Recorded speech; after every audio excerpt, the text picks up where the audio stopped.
Lucunya Menteri Keuangan malah menyalahkan ekonom-ekonom.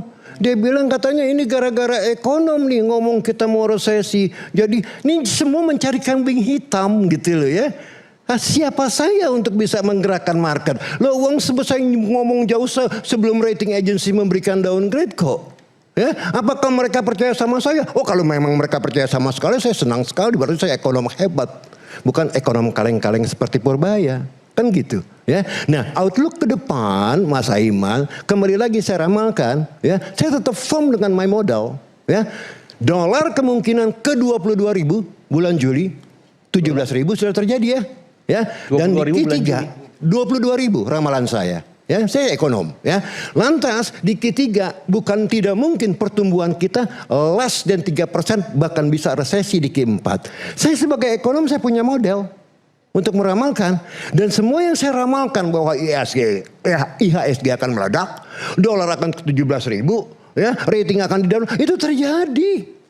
Kenapa? I work with numbers, I deal with numbers, I'm not talking any nonsense.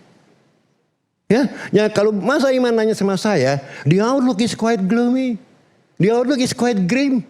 Kenapa? Kembali lagi, dari tahun lalu saya udah bilang, ini yang namanya program MBG, ini program apa sih? Saya bingung. Loh, orang dimakan lantas keluar di WC katanya investasi. Come on man.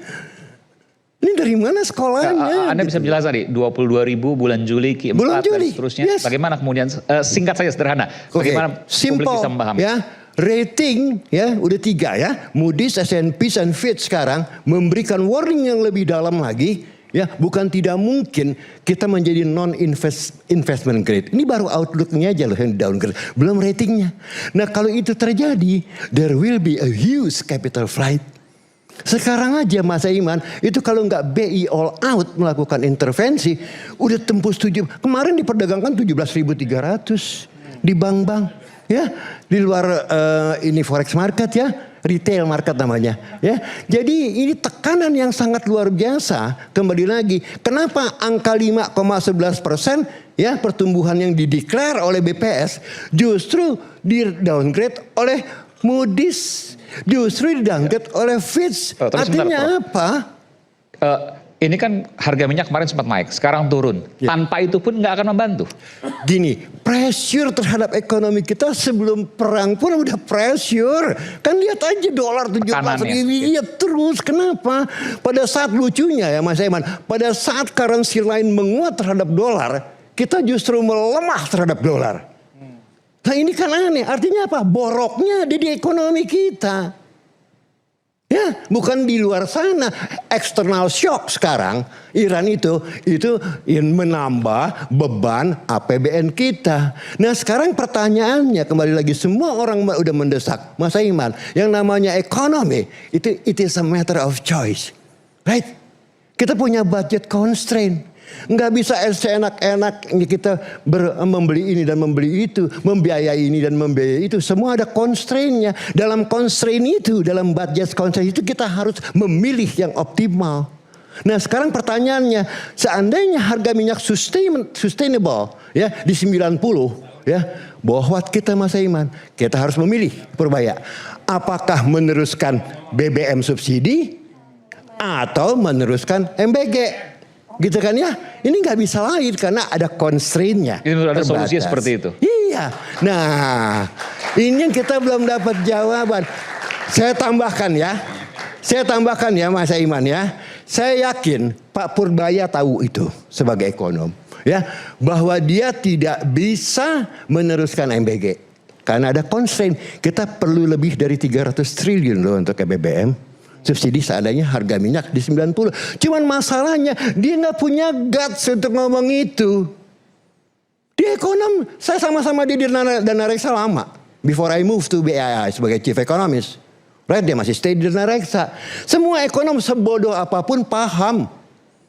Cuman masalahnya, lu berani gak ngomong? Oke. Gue banyak ekonom gak? Yang gak jelas itu. Gue kesel soalnya mereka hanya menggembar-gemborkan ketakutan aja. Wah kalau 120 hancur anggarannya. Kan sampai sekarang aja rata-rata baru $74. Yang harga kemarin subsidi ya. Kan kita hitung rata-rata setahun. APBN itu asumsinya ada setahun penuh. Jadi kalau sehari 2 hari belum tentu akan mengangkat anggaran rata-ratanya, harga rata-ratanya. Sampai sekarang baru 74-an lah. Artinya naiknya baru $4 dibanding asumsi. Itu real yang saya alami sekarang.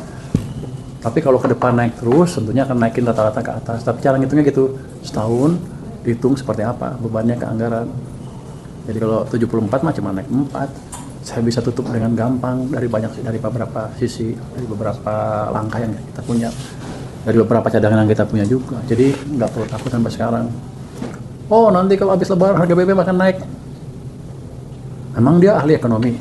Kan saya menteri ekonominya, menteri keuangannya. Saya yang ngitung. Kita hitung semua. Mereka mah nggak pernah ngitung. Coba sebut siapa? Sebut ekonomi yang Anda semua sebutin. Siapa yang paling keras ngeritik saya? Hah? Saya relatihin. Dia kan nyerang saya bodoh segala macam tuh. Tindakan saya ke pasar Tanah Abang aneh katanya. Waktu saya lihat data udah bagus, mereka bilang kenyataannya dong. Ya saya lihat di pasarnya ramai juga. Terus kenapa sekarang kamu ke pasar? Dia bilang gitu kan, nggak berguna. Lah katanya mau ngecek data, itu saya cek. Data di belakang udah saya cek kan, PMI apalagi consumer confidence, penjualan retail, penjualan mobil. Terus mereka bilang kenyataannya seperti apa? Saya cek kenyataannya, ramai juga. Lebaran kemana gimana ramai kan? Jadi kalau nggak ngerti, jangan nakut-nakutin orang dan bilang ekonomi kita mau hancur. Dia nggak pernah pegang data ekonomi. Dia dulu adalah analis finansial. Jadi nggak pernah sama sekali bergelut di bidang ekonomi. Mana dia nasib pemerintah? Nggak pernah kan? Saya sejak 2004 sampai 2014 think tanknya SBY ekonomi.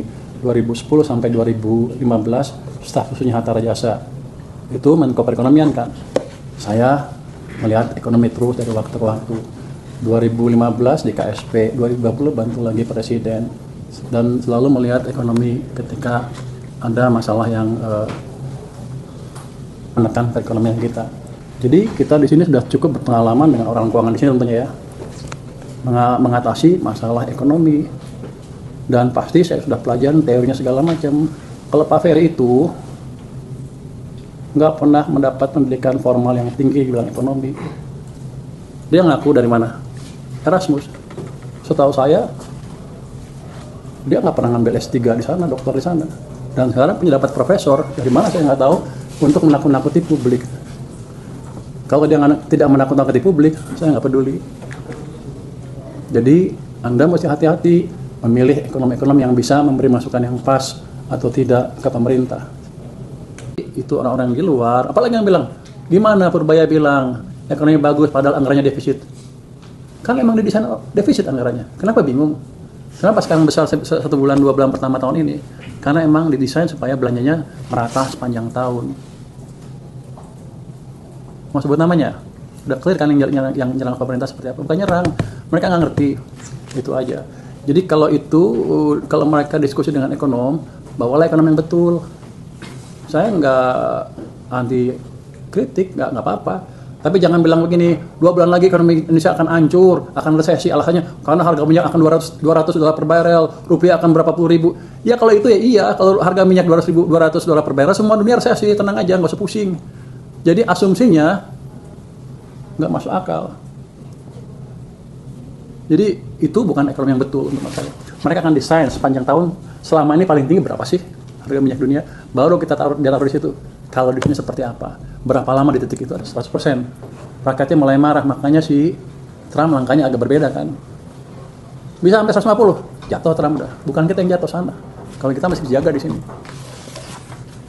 Jadi itu hitungannya. Kalau ekonom tuh mesti seperti itu. Sekalipun Jangan asbun. Kalau nggak ngertinya sekolah lagi gitu.